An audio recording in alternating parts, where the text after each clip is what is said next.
வணக்கம். எடப்பாடிக்கு தொடரும் சிக்கல். எடப்பாடி அக்காள் மகன் வீட்டிலும் சோதனை. எடப்பாடி பழனிசாமியினுடைய நெருங்கிய நண்பர் மற்றும் என்ஆர் கன்ஸ்ட்ரக்ஷன் நிறுவனத்தின் தலைவரான திரு ராமலிங்கம் அவர்களது வீட்டில் வீடுகள், அலுவலகங்கள் மற்றும் அவருக்கு சொந்தமான இடங்கள் என மொத்தமாக 56 இடத்தில் பல நாட்களாக வருமான வரித்துறை சோதனை நடைபெற்று வருகிறது. தற்பொழுது அந்த சோதனையானது எடப்பாடி அவர்களினுடைய அக்காள் மகன் வீட்டிலும் நீண்டுள்ளதாக கூறப்படுகிறது. இதுபோன்ற சூழ்நிலையில் எடப்பாடி பழனிசாமிக்கு இது மிகப்பெரிய சிக்கலை ஏற்படுத்தும் என்றும் சொல்லப்பட்டு வருகிறது. குறிப்பாக தமிழக சட்டப்பேரவை கூட்டத்தொடர் நடைபெற்று வருகிறது. தமிழக சட்டப்பேரவை கூட்டத்தொடரில் அதிமுகவானது யார் அந்த சார் என்ற பேட்சை அணிந்து கொண்டு மிகப்பெரிய போராட்டத்தை முன்னெடுத்தார்கள்.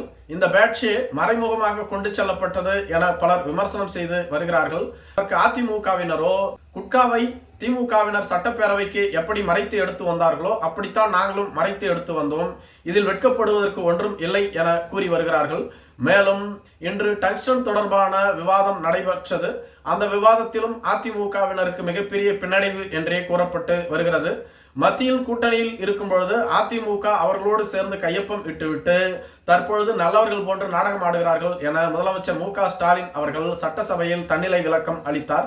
விவாதத்தின் பொழுது எடப்பாடி பழனிசாமி அங்கு வரவில்லை என்று கூறப்படுகிறது. விசாரித்த போது எடப்பாடி பழனிசாமிக்கு காய்ச்சல் ஏற்பட்டதாகவும் அதனால் அவர் மருத்துவமனையில் அனுமதிக்கப்பட்டுள்ளதாகவும் கூறப்படுகிறது. இந்த நிகழ்வுகள் அனைத்தும் அதிமுகவிற்கு மிகப்பெரிய பின்னடைவாகத்தான் பார்க்கப்பட்டு வருகின்றது. மேலும் ராமலிங்கம் அவர்கள் தமிழகத்தில் மிகப்பெரிய கான்ட்ராக்டராக செயல்பட்டு வருகிறார். தமிழகம் முழுவதும் நடைபெறக்கூடிய மிகப்பெரிய டெண்டர்கள் அனைத்தும் இவரது கம்பெனி தான் எடுத்துக்கொள்ளும்.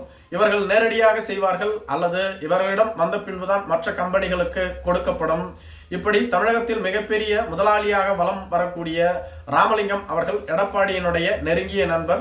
மேலும் எடப்பாடியின் சம்பந்தியினுடைய சம்பந்தி என்றாலும் மிகையாகாது. இவர்கள்தான் அதிமுக ஆட்சியில் நெடுஞ்சாலைத்துறை, பாலங்கள், பொதுப்பணி என அனைத்து வேலைகளையும் எடுத்து செய்தவர்கள். தமிழகம் மட்டும் இல்லாமல் கர்நாடகா, கேரளா போன்ற இடங்களிலும் இவர்களது வேலை நடைபெற்று வருகிறது.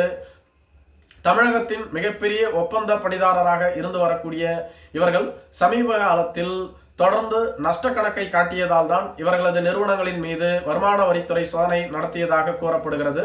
மேலும் எடப்பாடி பழனிசாமி அவர்களுக்கு நிதி ஆதாரமாக இருப்பதே இந்த ராமலிங்கம் மற்றும் சுப்பிரமணியன் என்ற இருவர்தான் என்றும் கூறப்படுகிறது. எடப்பாடி பழனிசாமி முதலமைச்சராக்கப்பட்டதற்கு முக்கிய காரணமாக இருந்தவர்களும் இவர்கள்தான் என்று கூறப்படுகிறது. ஏனெனில் செங்கோட்டையனுக்கு வந்த வாய்ப்பை தட்டி பறித்தவர் எடப்பாடி பழனிசாமி. அதற்கு காரணம் எடப்பாடி பழனிசாமியிடம் இருந்த பணம்.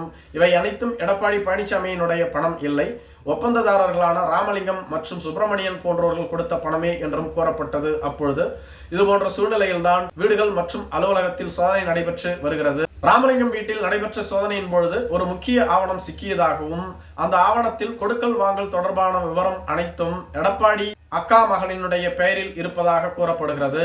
எனவேதான் எடப்பாடி அக்கா மகன் வீட்டிலும் ரைடு தொடங்கியுள்ளதாக சொல்லப்படுகிறது. இது பற்றி கேள்விப்பட்ட எடப்பாடி பழனிசாமி மிகுந்த கோபம் அடைந்ததாகவும் சொல்லப்படுகிறது. ஏனெனில் எடப்பாடி பழனிசாமியினுடைய அக்கால் மகன் சம்பந்தி போன்றவர்களை தொடர்ந்து இவர்களோடு தொடர்புடைய அவரது மகனுக்கும் இது நீளுமா என்ற சந்தேகம் அவருக்கு எழுந்துள்ளதாகவும் சொல்லப்பட்டு வருகிறது. இது ஒருபுறம் இருக்க, தமிழக சட்டப்பேரவை கூட்டத்தொடரில் அதிமுகவிற்கும் திமுகவிற்கும் மிகப்பெரிய விவாதம் நடைபெற்று வருகிறது. அந்த விவாதத்தில் எடப்பாடி பழனிசாமி அவர்கள் கலந்து கொள்ளாமல் அதற்கு பதிலாக அதிமுகவினுடைய எதிர்க்கட்சி சட்டமன்ற துணைத் தலைவராக இருக்கக்கூடிய திரு ஆர்.பி. உதயகுமார் அவர் தலைமையில் தான் நடைபெறுவதாக கூறப்படுகிறது. அதிமுகவின் பொதுச் செயலாளர் எடப்பாடி பழனிசாமியும் பங்கு பெறவில்லை. அதே போன்ற அதிமுகவினுடைய பொருளாளரான திரு திண்டுக்கல் சீனிவாசனும் ஓய்வில் இருந்து வருகிறார். தற்பொழுது விஜயபாஸ்கர் மற்றும் இவரது தலைமையில் தான் அதிமுகவினுடைய சட்டமன்ற கூட்டத்தொடரை நடைபெற்று வருகிறது என்று சொல்லப்பட்டு வருகிறது. இவை அனைத்தும் அதிமுகவிற்கு மிகப்பெரிய பின்னடைவாகவும் பார்க்கப்பட்டு வருகிறது. நன்றி.